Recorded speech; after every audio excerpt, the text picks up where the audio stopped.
نبی کا فرمان ہے کہ لولا ان اللہ قضا لأہل الجنت الا یموتوا لماتوا من حسنها وجمالها، اللہ نے جنت کی لڑکی کو ایسا حسن و جمال دیا ہے، اگر موت مر نہ گئی ہوتی تو اس کو دیکھ کے آنکھیں برداشت نہ کرتی، کلیجے پھٹ جاتے، مر جاتے۔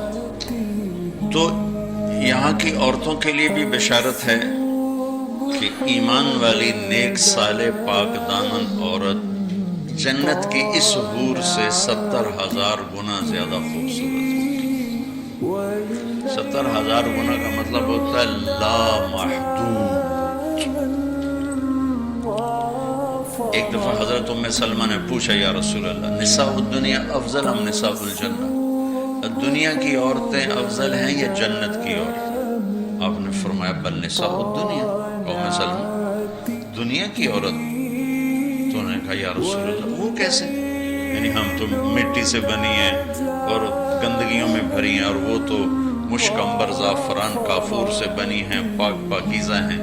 تو آپ نے فرمایا ام سلمہ بصلاتہن وصیامہن وعبادتہن للہ عز وجل، ام سلمہ یہ دنیا کی عورت نماز پڑھتی ہے، روزہ رکھتی ہے، اللہ کی بندگی کرتی ہے، اس وجہ سے البس اللہ وجوہہن النور، اللہ ان کے چہروں پہ اپنا نور ڈالے گا، واجسادہن الحریر، اور ان کے جسم کو ریشمی لباس سے سجائے گا۔